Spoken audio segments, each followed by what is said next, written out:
जय हिंद दोस्तों। आज की इस क्लास में जनरल नॉलेज से related most important question answer लेकर आया हूँ जो कि बार बार एग्जाम में रिपीट होते रहते हैं। तो आप लोग इस क्लास को लास्ट तक जरूर देखिएगा। इस वीडियो में बहुत ही इंपॉर्टेंट क्लास होने वाला है आप लोगों के लिए, तो आप लोग इस क्लास को मिस मत कीजिएगा और अपने दोस्तों को भी शेयर कर दीजिएगा।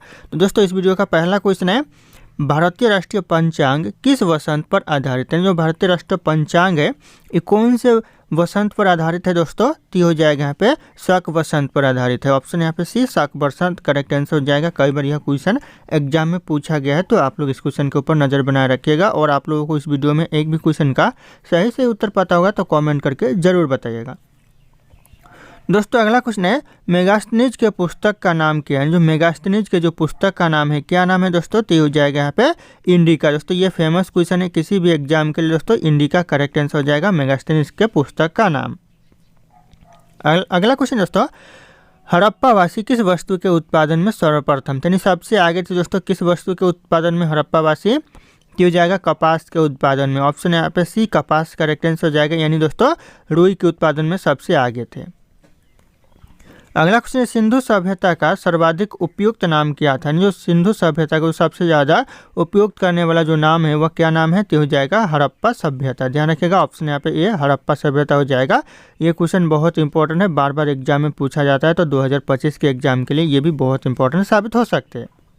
दोस्तों ये मेरा टेलीग्राम चैनल है जिसपे मैं रोज एक से बढ़कर एक क्विज शेयर करता हूं जो कि आपके एग्जाम में 4 चांद लगा सकता है। तो आप लोग इस टेलीग्राम चैनल को ज्वाइन कर लीजिएगा दोस्तों। और ये मेरा इंस्टाग्राम चैनल है, अगर आपके पास कोई डाउट है मुझसे पूछना चाहते हैं तो आप लोग मुझे इंस्टाग्राम पे फॉलो करके मैसेज कर सकते हैं, अपना डाउट पूछ सकते हैं। इंस्टाग्राम और टेलीग्राम का लिंक वीडियो के डिस्क्रिप्शन में आप लोगों को मिल जाएगा, डायरेक्ट वहाँ से फॉलो कर लीजिएगा।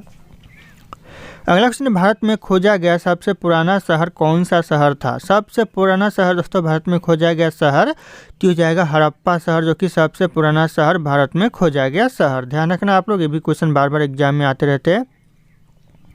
अगला क्वेश्चन है, शिवाजी के आध्यात्मिक गुरु कौन थे? जो शिवाजी के जो आध्यात्मिक गुरु थे ये कौन गुरु थे दोस्तों? तो हो जाएगा रामदास थे। ऑप्शन यहाँ पे ए रामदास करेक्ट आंसर हो जाएगा आध्यात्मिक गुरु। दोस्तों ध्यान रखना आप लोग। अगला क्वेश्चन है, असम का चैतन्य किसे कहा जाता है? जो असम राज्य का जो चैतन्य कहा जाता है किसे कहा जाता है? यह शंकरदेव को कहा जाता है। ऑप्शन यहाँ पे ये शंकरदेव करेक्ट आंसर हो जाएगा असम राज्य का चैतन्य। ध्यान रखना आप लोग। अगला क्वेश्चन है, गुरु नानक का जन्म कहाँ हुआ था? जो गुरु नानक का जो जन्म हुआ था कहाँ पर हुआ था?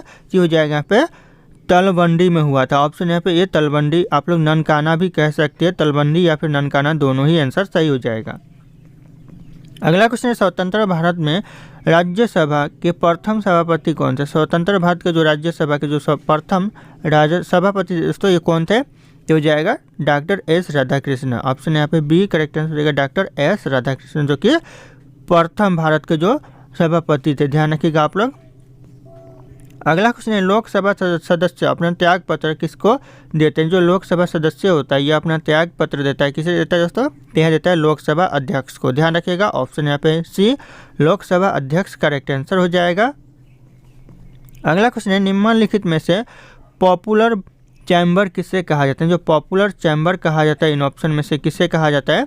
यह कहा जाता है लोकसभा को पॉपुलर चैम्बर कहा जाता है। ऑप्शन यहाँ पे डी लोकसभा करेक्ट आंसर हो जाएगा। ध्यान रखिएगा ये भी क्वेश्चन एग्जाम में रिपीट होते रहते हैं। अगला क्वेश्चन है, लगातार लगातार दूसरी बार प्रधानमंत्री पद पर आसीन होने वाले व्यक्ति कौन थे? लगातार दूसरी बार दोस्तों प्रधानमंत्री के पद पर आने वाले दूसरे व्यक्ति थे, तो करेक्ट आंसर हो जाएगा इनमें से सभी। यानी जवाहरलाल नेहरू भी दूसरी बार प्रधानमंत्री बने थे, इंदिरा गांधी भी बने थे और अटल बिहारी वाजपेयी भी बने थे, और अभी वर्तमान में प्रधानमंत्री भी दूसरी बार ये नरेंद्र मोदी भी दूसरी बार प्रधानमंत्री बने हैं। तो यहाँ पे नरेंद्र मोदी का ऑप्शन नहीं है, बाकी जो ऑप्शन यहाँ पे ऑप्शन अवेलेबल है सारे के सारे यहाँ पे सही है, तो ध्यान रखना आप लोग।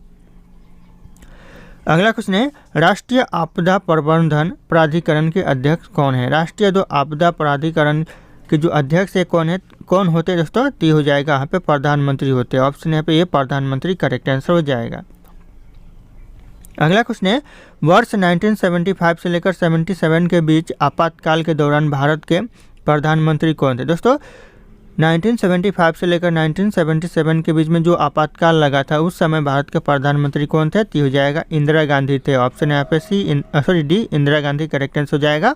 ये क्वेश्चन मोस्ट इंपॉर्टेंट क्वेश्चन हो सकता है, तो आप लोग इस क्वेश्चन के ऊपर नज़र बनाए रखना क्योंकि बहुत इंपॉर्टेंट हो सकता है। अगला क्वेश्चन दोस्तों आ रहा है, कौन व्यक्ति मंत्रिपरिषद का सदस्य हो सकता है? दोस्तों कौन व्यक्ति ऐसा जो मंत्रिपरिषद का सदस्य हो सकता है? तो करेक्ट आंसर हो जाएगा संसद का जो सदस्य हो सकता है ये मंत्रिपरिषद का सदस्य हो सकता है, तो ध्यान रखिएगा आप लोग। अगला क्वेश्चन है, भारतीय संविधान में निम्नलिखित में से किस पद का उल्लेख नहीं है? भारतीय संविधान में दोस्तों इन ऑप्शन में से कौन से पद का उल्लेख नहीं है? तो हो जाएगा यहाँ पे उप प्रधानमंत्री पद का उल्लेख नहीं है। बाकी यहाँ पे ध्यान रखिएगा ऑप्शन ए प्रधानमंत्री पद का भी उल्लेख है भारतीय संविधान में, उपराष्ट्रपति का भी उल्लेख है और यहाँ पे राष्ट्रपति का उल्लेख है। यहाँ पे एक ऑप्शन ऐसा भी है उप प्रधानमंत्री, इसका उपयोग जो उल्लेख है ये भारतीय संविधान में नहीं है, तो ध्यान रखना आप लोग। अगला क्वेश्चन है, जिला कलेक्टर किस अधिकारी के अधीन कार्य करता है? दोस्तों किस अधिकारी के तहत कार्य करता है यानी काम करता है दोस्तों जिला कलेक्टर? तो हो जाएगा ऑप्शन यहाँ पे सी हो जाएगा संभाग युक्त के तहत। दोस्तों ध्यान रखिएगा संभाग युक्त करेक्ट आंसर हो जाएगा, इस अधिकारी के तहत कार्य करता है। अगला क्वेश्चन, बाद में नई संसदीय समिति प्रणाली की शुरुआत कब हुई? दोस्तों बाद में जो नई संसदीय जो समिति प्रणाली की शुरुआत हुई कब हुई? तो हो जाएगा करेक्ट आंसर 1991 में शुरुआत हुई। ये भी क्वेश्चन एग्जाम के लिए बहुत इंपॉर्टेंट हो सकता है। ऑप्शन यहाँ पे सी 1991 करेक्ट आंसर हो जाएगा। अगला क्वेश्चन है, लोक लेखा समिति में कितने अध्यक्ष होते हैं? लोक लेखा समिति में जो अध्यक्ष होते हैं ये 22 अध्यक्ष होते हैं, ध्यान रखिएगा। ऑप्शन यहाँ पे बी 22 करेक्ट आंसर हो जाएगा। तो कुल मिलाकर 22 अध्यक्ष होते हैं। अगला क्वेश्चन दोस्तों, निम्नलिखित में से कौन सी एक सबसे बड़ी संसदीय समिति है? दोस्तों कौन सी एक सबसे बड़ी संसदीय समिति इन ऑप्शन में से? ती हो जाएगा करेक्ट आंसर प्रकलन समिति, जो कि सबसे बड़ी संसदीय समिति है। ऑप्शन यहाँ पे भी प्रकलन समिति करेक्ट आंसर हो जाएगा। अगला क्वेश्चन है, भारतीय संविधान की व्याख्या करने का मुख्य अधिकार कौन है? दोस्तों किसे प्राप्त है संविधान को व्याख्या करने का मुख्य अधिकार? तो हो जाएगा सर्वोच्च न्यायालय को प्राप्त है। ऑप्शन यहाँ पे डी सर्वोच्च न्यायालय करेक्ट आंसर हो जाएगा। कई बार यह क्वेश्चन एग्जाम में पूछा गया है और आप लोग हमारे चैनल पर नए होंगे तो चैनल को सब्सक्राइब करके बेल आइकन को प्रेस कर लीजिएगा ताकि इसी तरह के वीडियो आप लोगों को सबसे पहले मिलते रहे। और इस वीडियो को एक लाइक करना ना भूलिएगा, दिल से दोस्तों एक लाइक जरूर कर दीजिएगा। अगला क्वेश्चन है, उच्चतम न्यायालय के न्यायाधीशों की संख्या में वृद्धि करने का शक्ति किसके पास है? जो उच्चतम न्यायालय में जो न्यायाधीशों की यानी जजों की जो संख्या की वृद्धि करने का अधिकार है वो किसे प्राप्त है? यह प्राप्त है संसद को। ऑप्शन यहाँ पे सी संसद करेक्ट आंसर हो जाएगा, ध्यान रखना आप लोग। अगला क्वेश्चन है, उच्च न्यायालय के क्षेत्राधिकार को घटाने दिया बढ़ाने का अधिकार, घटाने या फिर बढ़ाने का अधिकार यहाँ पे दिया लिखा है, घटाने या फिर बढ़ाने का अधिकार किसके पास है? तो यह भी संसद के पास ही है। ऑप्शन यहाँ पे बी संसद करेक्ट आंसर हो जाएगा। जो उच्च न्यायालय के क्षेत्राधिकार है उसे घटाने और बढ़ाने का जो अधिकार है वो संसद के पास है, तो आप लोग इस क्वेश्चन में ध्यान रखिएगा आप लोग। अगला क्वेश्चन है, शहरी क्षेत्र में आमतौर पर किस प्रकार की बेरोजगारी दिखाई देती है? शहरी क्षेत्र में जो आमतौर पर जो बेरोजगारी दिखाई देती है वह दिखाई देती है शिक्षित बेरोजगारी। ऑप्शन यहाँ पे ए शिक्षित बेरोजगारी करेक्ट आंसर हो जाएगा, ध्यान रखना आप लोग। अगला क्वेश्चन है, भारत की राष्ट्रीय आय में सर्वाधिक योगदान है किसका? दोस्तों राष्ट्रीय आय में सर्वाधिक योगदान है किसका? तो ये करेक्ट आंसर हो जाएगा विनिर्माण क्षेत्र का। ऑप्शन यहाँ पे बी हो जाएगा विनिर्माण क्षेत्र, ध्यान रखिएगा आप लोग। अगला क्वेश्चन है, बैंक की नई शाखाएं खोलने के लाइसेंस किसके द्वारा दिए जाते हैं? जो बैंक जो नए शाखाएं खोले जाते हैं उसके लाइसेंस किसके द्वारा दिए जाते हैं? तो हो जाएगा यहाँ पे आरबीआई के द्वारा दिए जाते हैं, तो ऑप्शन यहाँ पे सी आरबीआई करेक्ट आंसर हो जाएगा। दोस्तों ध्यान रखना आप लोग। अगला क्वेश्चन है, भारत का सबसे बड़ा शेयर बाजार कौन सा है? भारत का जो सबसे बड़ा शेयर बाजार है ये मुंबई शेयर बाजार, दोस्तों ध्यान रखिएगा सबसे बड़ा शेयर बाजार है।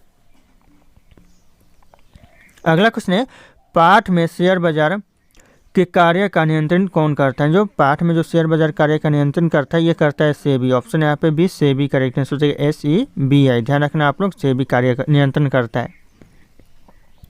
अगला क्वेश्चन है, पहले औद्योगिक क्रांति किस देश में शुरू हुई? पहले दोस्तों जो औद्योगिक क्रांति शुरू हुई कौन से देश में? तो हो जाएगा ग्रेट ब्रिटेन में पहले सबसे पहले औद्योगिक क्रांति शुरू हुई, तो ध्यान रखना आप लोग। अगला क्वेश्चन है, रिलायंस इंडस्ट्रीज की स्थापना करने वाले कौन है? दोस्तों जो रिलायंस इंडस्ट्रीज की जो स्थापना करने वाले हैं हो जाएगा धीरू भाई अंबानी। ऑप्शन यहाँ पे डी धीरू भाई अंबानी करेक्ट आंसर हो जाएगा, ध्यान रखिएगा आप लोग। अगला क्वेश्चन है, पीला गुलाब कहाँ पाया जाता है? जो पीला गुलाब पाया जाता है कहाँ पर दोस्तों? तो यह भारत में पीला गुलाब पाया जाता है। ऑप्शन यहाँ पे सी, भारत करेक्ट आंसर हो जाएगा। अगला क्वेश्चन है दोस्तों, किस देश में बिल्ली की पूजा होती है? दोस्तों ऐसा कौन सा देश है जहाँ पर बिल्ली की पूजा होती है? तो इस क्वेश्चन का जो सही उत्तर होगा आप लोगों को कमेंट करके बताना है। ऑप्शन यहाँ पे सारे के सारे शो कर रहे हैं। फिर मिलते हैं अगले क्लास में।